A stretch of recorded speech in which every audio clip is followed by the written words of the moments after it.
Hello, I have, maybe it's not an habit, maybe it's more of tradition, but looks like every 2 years I have to buy a new Astell&Kern flagship player.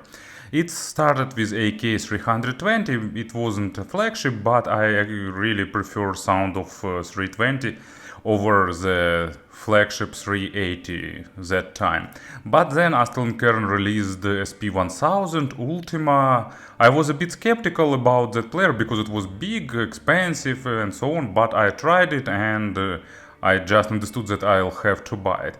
About 2 years later, I upgraded it to SP2000, and actually I waited for this new year with a bit of fear because I expected that Astell&Kern will update their SP2000, probably will release SP3000 or something like that, because the typical release cycle was 2 years for the flagship player. It makes sense. But this year, at least so far, they haven't released the flagship model. They decided to go a bit different way, and they released like sidekick for this model. They named it SP2000T. They did a pretty similar thing in the past. They released SP2000M or SP1000M. Actually, I forgot. Was it? If I remember right, it was SP1000M. Smaller player with similar sound, but still not on the flagship level. And SP2000T is even more interesting because it's based on the newer hardware inside, comparing with the Ultima.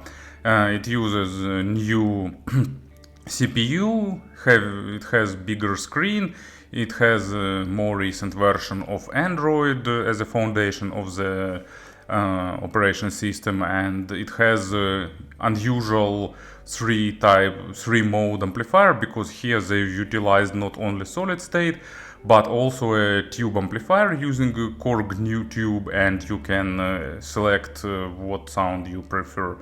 And it supports now LDAC and has a lot of interesting new features. But at the moment of announcement, what was surprising for me and for many other people, actually, it's that price was below. So Ultima top of the line cost $3,500. This one was announced for $1,000 later, so it cost $2,500. So there was some expectations. Maybe it will be better than Ultima, but with lower price, and maybe Astell&Kern decided to increase their price to quality ratio. But actually, let's have a closer look and let's find out. And I must admit that I'm not sure will I buy this model or not, because it's a loaner unit. Porta.Fi, Ukrainian local distributor of Astell&Kern, actually local retailer. They are not they selling Astell&Kern, but I'm not sure are they distributors or not. They have just 1 or 2 units, so I've got this one as a loaner, and the bigger batch will arrive later, so I'll need to consider this decision. I don't know why I'm telling you this. Maybe you will be interested or not. Anyway, here it is, and let's have a closer look. Package is traditional for the Astell&Kern. It has interesting polygraphy, red foiling, looks nice. Technical specifications printed on the back side. The most interesting probably here is 3 volts RMS from single-ended output and 6 volts RMS for the balanced output. And as usual, low figures of distortion, support of many formats, so on, so forth. So in terms of specs, everything is pretty nice. So let's unpack it. And they even mention LDAC here, aptX HD here. And it supports LDAC not only as a receiver, but also as a transmitter. It has 256 gigabytes of flash memory. So as you can see, Astell&Kern are very careful in terms of separating their models. But inside you'll get familiar for some of you wooden case that distinguish flagship models. At the top part of this case there is a leather case for the player itself, and that means that they position it as a flagship, because before only flagship models by Astell&Kern came with this kind of accessory. Protective screen, warranty card, manual, so bunch of papers. Let's get it out. Pretty bright yellow color. And let's remove silica gel. Here is player itself. Let's unpack it. And here you get extra cover for the microSD slot. One was in the player and extra one they put in the separate piece of cardboard. They don't trying to be eco-friendly, not trying to save paper or something like that.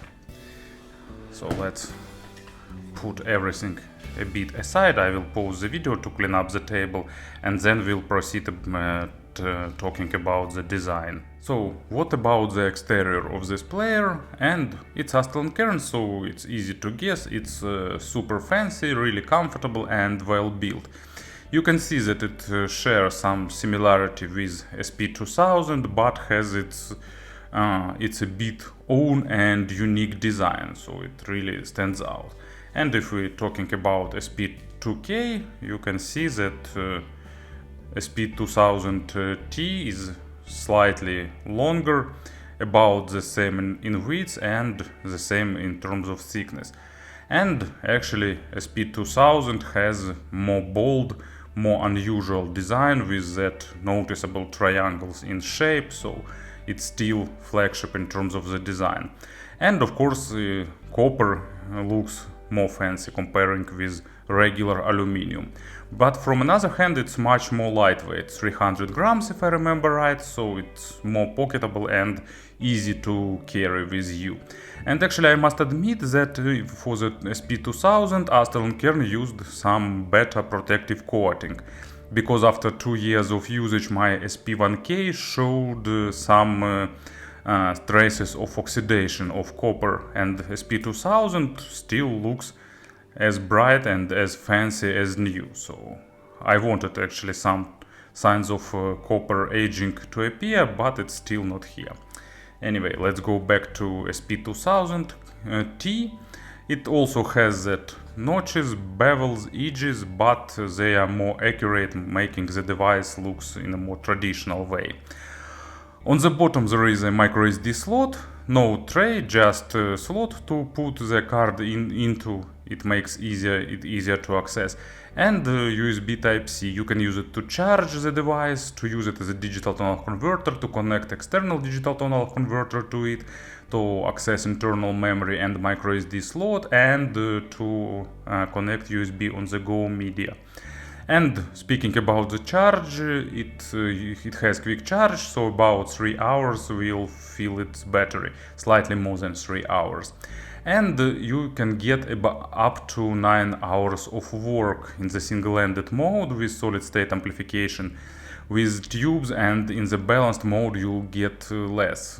It's not the big numbers, but here use the power-hungry digital to analog converter ES9068 and use the advanced amplification, pretty powerful and advanced, some advanced chipsets, so it's a price to pay for all that features, unfortunately.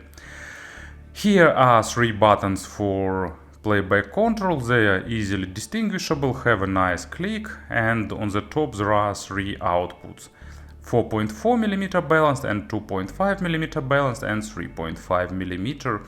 As you can see, probably Astell&Kern gave up. 2.5mm was their own standard, but they start using Pentacon 2, and in my opinion it's a good. And they have a separate on-off button. SP2000 and 1000 have a clickable wheel, but here they decided to separate it. So on-off button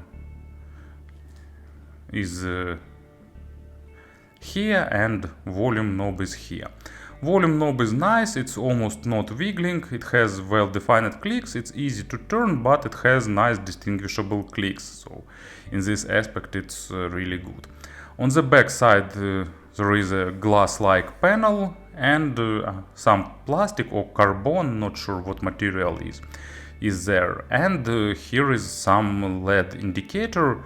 It has different colors. You can select do you want this indicator to show you the selected amplifier or the currently playing signal, I mean resolution. And of course it looks fancy here, but it's not really usable in my opinion. Like you listen to it, it playing something, and your player lies in front of you and you like, okay, what is the resolution of signal I'm listening to? What you will do? Take it and turn upside down to see, or you take it and unlock and all information is shown here. So like usually you will use waking it, and it has double tap to wake, so it's even more easier now. So you can just double tap the screen to see what's going on, and it's a nice feature. And speaking about the screen, it's 5-inch with Full HD resolution, looks really bright with good colors, with nice viewing angles, so in these aspects everything is really well done. Unfortunately, Astell&Kern doesn't do each screens. I think they will fit nicely into their designs, so bevels are around the screen is pretty noticeable, especially on top and on the bottom. But also, as usual, on the bottom they put that sensor home button. It's a signature element of control for the device. And here is the stock case made of nice leather, and actually you can see the even sign of the manufacturer. Player fits really tightly here. It has a side flip. First I've seen that flip in the DD Hi-Fi cases, so I don't know if DD Hi-Fi were the creators of such design, or at least one of the pioneers, but actually nice combination of colors, mustard like yellow fit combines nicely with the black, and it feels really solid. Of course, all elements are easily accessible, except the micro SD slot. So to replace the card you have to remove the case, but it controls really nicely, and they solved that problem of upper edge for their players. So that drop-down menu is easily accessible now. So to summarize this part, as you can see, in terms of design and controls, it's typical Astell&Kern, and everything is done on a really high level, as I've said at the start of this part. In terms of firmware, it's really traditional Astell&Kern firmware. Underneath they used Android operation system, but you won't see almost no traces of Android. When you boot up the player, it instantly starts with now playing screen, and that makes sense in my opinion, because you want the player to boot up with music and you'll get it. So one tap and it will start playing.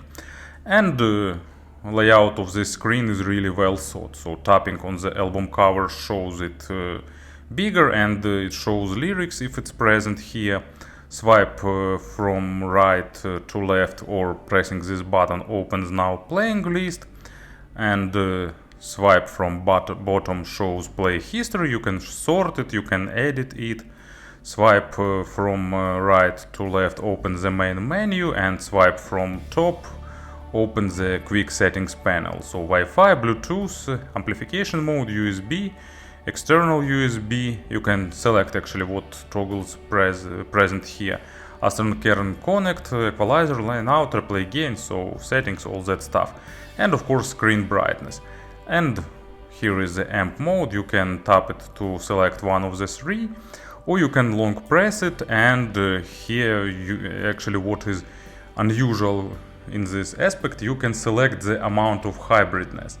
You can select pure tube mode, you can select pure op amp, or you can select a few values in between of how much tubes or op amp will participate here. And also here is a floating back button that uses for Android applications too, because it supports running few Android apps. In the top line you can see almost full information about everything that goes on with your device.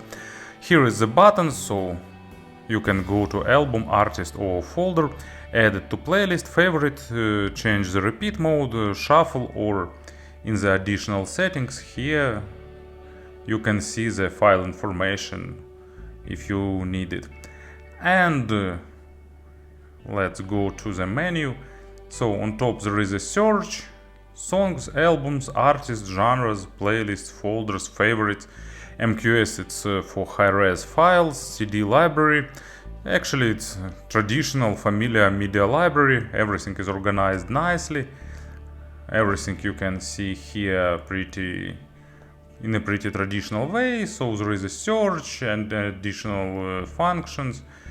So let's see, for example, Dream Theater. You select it and you can see the albums, or you can toggle it to the songs. Let's go back, and services, it has ability to install third-party applications Android by side loading. You'll have to download APK, put it in special folder, and then you can install it here. Not really convenient, but you can install streaming media clients and few additional applications, because Astell&Kern restricted list of applications by whitelisting. Before adding something to that whitelist, probably they check that the applications are compatible. And settings, actually there is surprisingly a lot of them. You know, at first sight it doesn't look like overcomplicated, but really a lot of options. So Wi-Fi, but I won't stop here, it's traditional. Wi-Fi, Bluetooth, you can select Bluetooth codec you want to use, and Astell&Kern Connect, nice feature, and Astell&Kern File Drop, so to transfer files or to connect external device. You can use it as a run device, you can see the separate option for it. Equalizer is pretty traditional, you can save presets, you can use a linear equalizer, or you can use a graphical equalizer with additional settings, so you can tweak the sound as you want. Gapeless playback, still not sure who need to turn gapeless off. Line out mode, if you need left-right balanced. Playback settings, actually it's pretty advanced feature of what will be going on when you select track and when they will be added. None of other players have that. Replay gain, it's good to normalize volume if you listen to some compilation. Here, notification panel, where you can select what functions you'll need. And amplification, so that I already show it to you. So here you can select one you need. CD Reaper, USB mode, USB audio, SPD conversion, car mode, digital tonal converter, filter. So just 3 of them listed here. Volume limit, screen brightness, double tap screen to wake, LED indicator, date, time, device name, language, input method, timer settings, downloads, update, system information, system reset. So you can see that actually there are pretty a lot of options that can allows you customizing everything pretty deeply, and I like that combination of simplicity and actually amount of options it gave to you. Overall, firmware works pretty smoothly, runs nicely, so no issues. Astell&Kern actually already built a really mature and solid code base for the firmware. And of course about the sound, I will use Unique Melody Mesh 2 as the earphones. For example, they have Pentacon connectors, so it's really convenient that this player already started using Pentacon. And as a spoiler, I will say a thing, maybe some of you will stop watching this video after that, but actually the main question was, is it better or is it at least on par with the regular SP2000? And the answer is no. SP2000 is still slightly better, but more on that at the end in the comparisons part. But meanwhile, let's talk about SP2000T. And it's clearly obvious that it's an Astell&Kern player. It has a signature coloration, it has a signature fluid mids, but this time they decided to add a bit more weight and make sound more dense with slight of additional body and impact. It's not too much, it's just a little bit of that addition, but it changes the perception. And even in the solid state mode it's still present. And actually, to my ears, that hybrid and tube modes, they doesn't add warmth as many can probably expect, like tubes, warm and development in that part. Actually, activating tube and adding more tubeness changes weight and warmth of the sound really slightly, but it saturates sound with more harmonics, making it more highlighting emotions, slightly less focused on the detalization and more focused on the dynamics, but more about that a bit later. So, low frequencies, of course, they have a really good resolution, almost perfect I'd say that they have perfect resolution, but perfect is like SP2000. Here they are close to perfection, they have good depth, of course they are controlled well, goes to maximum depth, and of course they have really good texturing, they portray all small nuances and details, but at the same time there is a slight hint of added warmth in the low frequencies. It's not a big, but it's noticeable, and that makes everything slightly more tasty. So if we take SP2000 as an etalon, actually I try to avoid comparing with SP2000, but it's probably impossible because it's really obvious thing. And many actually heard about SP2000, heard SP2000 and have an understanding. So SP2000, it's just, not linear, but it's detailed, focused on the resolution and on the speed. Here slightly less speed, but still of course it's pretty high, but a bit of additional weight. So instruments sound slightly bigger and slightly accented. And that's not much, and I won't mention it, but I need to describe the difference. And of course it's pretty universal low frequencies, it suits nicely both electronic music and real instruments, and also you can get additional highlighting of that small nuances and overtones by adding more tubeness, and that will make instruments more embossed, more relief. And as an example, first example for the low frequencies, it's Careless Love by Hugh, Laurie, and acoustic double bass here is nice. It's juicy, it's tasty. In solid state mode it's nice, but in tube it became, almost like wet. Probably is not proper word here, but it's my perception of it. It became super emotional and super fun to listen.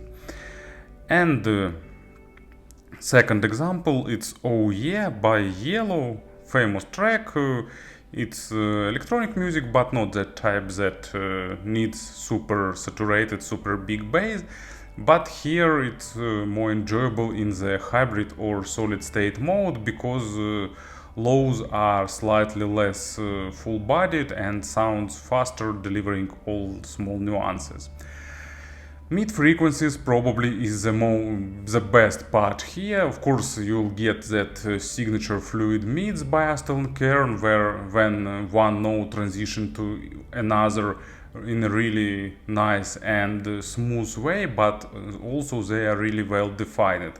It's hard to describe that coloration by words, but once you've heard some of Astell&Kern players, you'll probably understand and will be able to portray it to you. And you can select, will it be like neutral? I mean neutral, not too focused on the micro contrast, but delivering slight of additional macro dynamics and emotions, or you can boost that further by adding more tubeness. Actually, difference between that modes, solid state, tube, hybrid, it's not big. Nuances are pretty small, but still they are audible. Player, of course, is really critical for the quality of records, because resolution is good and you'll get all the small nuances and details. You'll get a really big and spacious stage. Actually, in the tube mode it will be slightly smaller, but still pretty big. It will be close to SP2000, but still SP2000 will be a hair bit forward in this aspect, slightly bigger. But still you'll get a really good three-dimensional stage with all instruments portraying nicely. Of course, it won't try to highlight something or boost too much, and there won't be cheap tricks like boosting upper mids area or something like that. And first example, it's Deep Purple, Child in Time, and it's a live version from the Made in Japan, really famous live track with perfect vocal.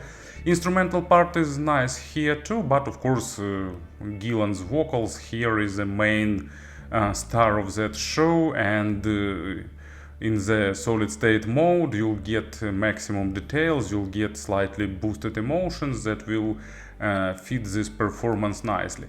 Of course, adding tubes will make it slightly more emotional, but at the same time it will start less natural, at least to my ears. And second example, it's Pink Floyd album Obscured by Clouds, track name Stay, and probably it's for me it's a final album of Pink Floyd from the middle era. First era was like psychedelic, third era is time of creation of main masterpieces like Animals, Dark Side of the Moon, and so forth. And actually Obscured by the Clouds, it's a transition from the middle era to that third one, the most glorious one, most epic one. And this track has a lot of things, a lot of small nuances, details that Pink Floyd carefully put in, and this player will play them really nicely with all necessary nuances, details, and so on. And actually I prefer it in the hybrid mode. It's in between, delivering best of the two worlds. And treble is like, it's typical Astell&Kern treble, and probably in terms of treble it's really close to SP2000, and it has a really good layering, overtone saturation, and I'm not even telling about such things as resolution, attacks and decays. Player of that level plays that nicely. It doesn't try to boost something or to hide something, to soften. Maybe in the tube mode the treble will sound slightly softer, but actually it's not because it does something with treble, but more because it's adding a bit of overtones on the mid frequencies, and they are masking treble a little bit. But in every mode you'll get really good extension and all that other stuff, giving you all small nuances and details. And first example, it's Robert Plant, Takamba, probably Takamba, I'm not sure about the pronunciation of this word, and it's typical track for the Plant with lot of instruments, with lot of percussions and all that things, and actually Plant vocal goes to the treble pretty high. It has a lot of that rich overtones that this player delivers almost greatly and really in a really effortless, enjoyable manner. And second track, it's Jethro Tull, the Whistler, almost the same, interesting percussions and lot of things that goes to the treble area with overtones, also sounds nice and really lively, that is necessary for this track. And both of these tracks I prefer in tube mode. It's giving slightly softer treble that probably corresponds to that period of corresponds to the period of time when Jethro Tull album was recorded, and the Plant's album is newer, of course, but still it's benefiting of that sound that is slightly more vintage. And to summarize everything once again, typical Astell&Kern sound with slightly additional weight, and in the tube mode with slightly saturated overtones and emotions. And speaking about the pairings, it's pretty universal. It has enough of driving power even for the full-size cans, especially from the balanced out. But with sensitive in-ear monitors, you'll need to keep in mind that there could be a bit of interference when Wi-Fi is on and when you're using hybrid or tube mode. Probably there is some interference with that Korg mode. It's audible, like short periods of buzz. I've got that when I streamed high resolution files with Apple Music and when I used the 2.4 GHz network. When I switched to the 5 GHz, it's almost gone and I didn't have that problem. And I've read forums. On the forums, some people complain about that, others said that they didn't have that problems. Probably it depends on the Wi-Fi network frequency or sensitivity of in-ear monitors. With models with average sensitivity or lower sensitivity, I didn't got issues. And speaking about the comparisons, unfortunately I haven't heard two closest rivals of this model. I mean SE200 and SE180 that are similarly priced and belong to that price tier and bearing Astell&Kern signature sound. Speaking about SP2000, it's slightly ahead. It has bigger stage, it's slightly more detailed, slightly more technical. Difference isn't huge in every single aspect, but it will give you, a bigger noticeable difference when it combined together. And other players like what we've got in this in similar price tier, Shanling's M8. Shanling M8 is more boosting emotions, more dynamic, more forward, and this player is slightly more natural thanks to that liquid mids and has better refined treble and so on. And also there is another player in closer segment, it's Hibi R8. Hibi R8 is more linear, more natural, more focused on the micro contrast. And also we've got a new player by Fio, M17, but M17 will be a subject of one of the next reviews. So to summarize everything, Astell&Kern released a pretty interesting player. It's not overcoming or making SP2000 obsolete, it's more complementing it, giving fans of Astell&Kern sound a slightly different perception of their signature sound done in a totally new and unusual way. Thank you for listening, thank you for your attention, and of course have a nice day.